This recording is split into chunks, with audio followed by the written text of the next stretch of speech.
Hello everyone, कैसे हैं आप सभी लोग। उम्मीद है कि अच्छे और स्वस्थ होंगे। हम भी ठीक हैं। तो स्वागत है आप सभी का हमारे चैनल माँ की लाइफ में। वैसे तो आप सभी को पता है कि माँ की लाइफ इतनी आसान नहीं होती है। पूरे फर्स्ट मंथ से लेके पूरे 9th मंथ तक हमें हर परिस्थितियों का सामना करना पड़ता है।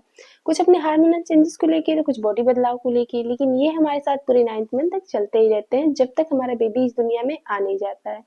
तो थंबनेल देख के तो आप सभी को पता चल ही गया होगा कि मैं आज किस बारे में बात करने वाली हूँ। जी हाँ, माँ की किन गलतियों की वजह से नॉर्मल डिलीवरी नहीं हो पाती है। काफ़ी कष्टदायक होता है नॉर्मल डिलीवरी।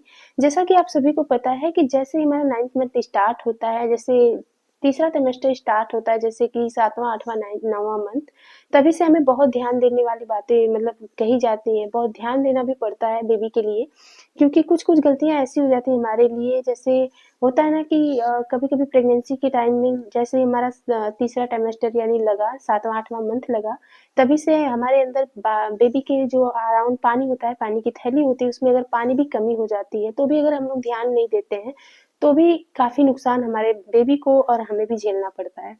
तो चलिए जान लेते हैं कौन सा गलतियाँ हम लोग 9th मंथ में करते हैं, जिससे हमारी नॉर्मल डिलीवरी जो है वो आसान के बजाय और उलझ जाता है। तो वीडियो में अगर लास्ट तक जरूर बने रहिएगा। वीडियो में नए हो तो प्लीज चैनल को सब्सक्राइब कर लीजिएगा, वीडियो को लाइक करके शेयर जरूर कर दीजिएगा। अपनी राय कमेंट में देना बिल्कुल ही ना भूलिएगा। वैसे तो जो भी आज का दौर है, पहली गलती तो ये है कि अगर हम लोग नॉर्मल डिलीवरी चाहते हैं तो सबसे पहले गवर्नमेंट हॉस्पिटल जाएं। और अगर इसके अलावा हम लोग कहीं इधर उधर भटक गए ना, तो हमारा नॉर्मल के बजाय सीजर तो पक्का ही होना है, जो आज के दौर में फैशन सा हो चुका है। मैं सभी के लिए नहीं कह रही हूँ। जो क्रिटिकल केस होता है, जो कहते हैं ना कि बहुत से रेयर केस होता है, उनमें ऑपरेशन अलाउ है, कोई दिक्कत नहीं है। जैसे कि माँ का मानसिक तन मतलब संतुलन अच्छा नहीं रहा, या फिर अन्य किस्म की बीमारी वगैरह हो, इस कंडीशन में अगर आपको सीजर हो रहा है तो वो ठीक है। लेकिन देख रहे हैं जो लोग पहले से तैयारियां में लगे रहते हैं कि नहीं मेरा नॉर्मल डिलीवरी कराना है, जो लोग मानसिक तौर से भी मजबूत होते हैं कि नहीं मुझे नॉर्मल डिलीवरी ही करानी है, और अपने आप को फिट भी रखे नॉर्मल डिलीवरी के लिए, लेकिन वहीं अगर वो डॉक्टर उनके साथ कुछ कहते हैं ना कि उनका एक फैशन सा हो चुका है। अगर हम लोग प्राइवेट हॉस्पिटल अच्छे के लिए पहुंच जाते हैं कि नहीं यहाँ पे हमें ट्रीटमेंट अच्छा मिलेगा, तो वहाँ पे हमारा सीजर होना तय है। क्योंकि किसी को भाई पैसा काटता नहीं है, ये तो बात सही है। लेकिन ऐसा नहीं करना चाहिए, क्योंकि जो हमारा नेचुरल प्रोसीजर है वो नेचुरल है, बेबी के लिए भी माँ के लिए भी।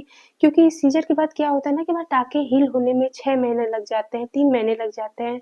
प्रॉपर हम अपने लिए आप को भी तैयार करने में मतलब बहुत टाइम लगता है। फिर बेबी को भी सँभाल नहीं पाते हम लोग 3 महीने तक अच्छे से। और जो नेचुरल प्रोसीजर हमारा होता है वो हमें बॉडी हमारी हील 1 ही हफ्ता में हो जाती है। जैसे अंदर से तो नहीं, लेकिन बाहर से तो हम इतने सक्षम होते हैं कि नहीं हम अपने बेबी को सँभाल पाते हैं अच्छे तरीके से। तो आप लोग श्योर है तो आप लोग कमेंट करके ज़रूर बताइए कौन सी डिलीवरी आपके लिए सबसे अच्छी होती है। मेरे लिए तो नॉर्मल डिलीवरी बिल्कुल भी सही लगती है, क्योंकि आप लोग कहेंगे कि आपका तो सीजर हुआ है, आपको कैसे पता।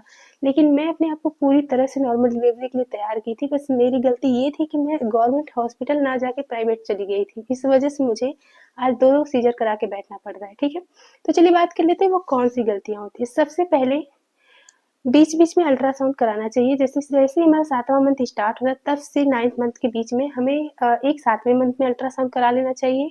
और अल्ट्रासाउंड क्यों ज़रूरी, मैं ये भी बता दूँ आपको। सबसे पहले हेड डाउन पोज़ीशन देखा जाता है बेबी का, और बेबी का अराउंड पानी देखा जाता है कि उसके अराउंड जो थैली है, थैली में पानी कितना है, पानी की कमी तो नहीं हो रही। कभी-कभी पानी की कमी हो जाती है तो बेबी का विकास जितना होना चाहिए उतना नहीं होता है, और वज़न भी काफ़ी कम हो जाता है बेबी का। और वहीं कभी-कभी बहुत ज़्यादा पानी भी रहता है तो भी गर्भनाल जो है बेबी स्विमिंग पूल की तरह तैरता रहता है। जैसे देखेंगे ना, कभी-कभी हमारा बेबी बहुत ज़्यादा स्पीड में हमें जैसे कि मूवमेंट करता है, तो हम लोग समझते ही लगता है बेबी बहुत ज़्यादा उछल-कूद कर रहा है। लेकिन नहीं, कभी-कभी बेबी के अराउंड अगर ज़्यादा पानी हो जाता है तो भी दिक्कतों का सामना करना पड़ता है। वो जो जितनी बार घूमेगा उतनी बार गर्भनाल अपने गले में लपेट लेता है। सबसे पहले गर्भनाल से श्योर होया जाता है कि नहीं बेबी कहीं उसके गले में गर्भनाल तो नहीं लपेटी हुई है। और सेकंड है पानी की कमी देखी जाती है कि अगर ज़्यादा पानी की कमी रहेगी तो भी मतलब कि नॉर्मल डिलीवरी में दिक्कतों का सामना करना पड़ता है, तो भी हमारा सीजर हो जाएगा। तो ये सब देखा जाता है। फिर बेबी का पोजीशन देखा जाता है कि बेबी कब अपनी पोजीशन ले रहा है, अभी हेड डाउन किया है कि नहीं किया है। कभी-कभी क्या होता है ना कि बेबी जो है डिलीवरी के 24 घंटे बाद भी पहले ही अपना हेड डाउन पोजीशन ले लेता है। जैसे कहते हैं ना कि बेबी नीचे अपना सर कर चुका है, और कभी-कभी होता क्या है कि बेबी नहीं भी अपना हेड डाउन करता है, तो वही लोग कहते हैं कि बेबी ब्रीच पोजीशन में है, बेड़े है, बच्चा बेड़ा है और नॉर्मल डिलीवरी नहीं हो सकती। लेकिन ये सब चीज़ें हम माँ को ध्यान देना पड़ता है। कभी-कभी इतना भी टेंशन नहीं लेना चाहिए कि मतलब बेबी जो है, हमें बोल दिया गया कि नहीं बेबी बेड़ा है तो हमें ऑपरेशन ही होगा हमारा, नहीं, ऐसा कुछ भी नहीं होता है। मैंने अपने केस में देखा है, मेरे जितने भी बेबी हैं, पहले तो ऐसे ही बताया गया कि मेरा बेबी बेड़ा है, ठीक है? लेकिन मुझे जहाँ तक लगा कि 7वाँ मंथ के 8वाँ 9 जैसे हमारा 9वां मंथ स्टार्ट होता है, उसके जैसे ही हमारा बेबी, कहते हैं ना कि बेबी की पोजीशन है, बेबी जब चाहे वो अपनी पोजीशन ले सकता है, तो इसमें घबराने वाली बात नहीं होती है। हम लोग डॉक्टर का सुन के घबरा जाते हैं, लेकिन जब दिक्कत कब आती है, जब वो लास्ट मंथ तक, लास्ट मोमेंट तक भी अगर वो हेड डाउन नहीं करता है, तब दिक्कत आती है। लेकिन जहाँ तक हमें लगता है कि बेबी अपना डिलीवरी के दौरान दर्द जैसे ही उभरता है, तभी से ही वो अपना मतलब अपना पोजीशन वो लेना स्टार्ट कर देता है। कभी-कभी 1 घंटे पहले भी अपना पोजीशन ले लेता है, कभी-कभी देखेंगे अचानक से 24 घंटे पहले भी अपना पोजीशन ले लेता है, लेकिन वो अपनी पोजीशन में आ जाता है, क्योंकि भगवान की बनाई हुई नेचुरल प्रोसीजर जो है वो उसको आना ही आना है, ठीक है? अब वो क्यों नहीं आता, एक तो ये है कि जैसे हमारा 9th मंथ स्टार्ट होता है, तभी से हमारे क्या होते हैं ना कि काम वाम करना छोड़ देते हैं। हल्का फुल्का दर्द होता है तो भी हम काम वाम करना छोड़ देते हैं, लेकिन ये नहीं करना चाहिए। जितने भी मेरे घर के बड़े बुजुर्ग होते हैं हमारे, वो लोग हम लोग को बताते रहते हैं कि काम वाम करते रहना चाहिए, झुक के झाड़ू लगाना चाहिए, बैठ के आतना आटा गूंथना चाहिए, मतलब जितना भी कार्य है बैठ के करना चाहिए, ताकि हमारे पेल्विक एरिया पे जो है दबाव पड़े और हमारा सर्विक्स का मुंह खुल पाए, ठीक है? ये गलतियाँ आप भी मत करिएगा। लेकिन मैंने अपनी सेकंड प्रेगनेंसी में ये सारी चीज़ें किए थे। हम जैसे ऐसे होता है ना कि पैर के बल बैठ के चलना, 9 मंथ में ये आपको बहुत ज़्यादा हेल्प देगा। पैरों के बल बैठ के चलना, फिर उठी-बैठी करना। सॉरी, थोड़ा-सा गला खराब है। फिर उठी-बैठी करना हो गया। फिर जैसे जितना भी हो उतना भी एक्सरसाइज़ करना, क्योंकि ये सब चीज़ें ना हमें सहायता देती हैं हमारे नॉर्मल डिलीवरी के लिए।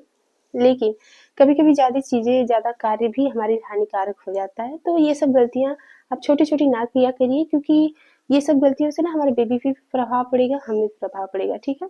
2 घंटे की रेस्ट आराम से लीजिए आप लोग, और ऊपर से जितने भी कार्य हैं हल्का-फुल्का करते रहिए, और गर्म दूध में 1 चम्मच घी डाल के ये ज़रूर लीजिए, नॉर्मल डिलीवरी के लिए सहायता मिलती है इससे।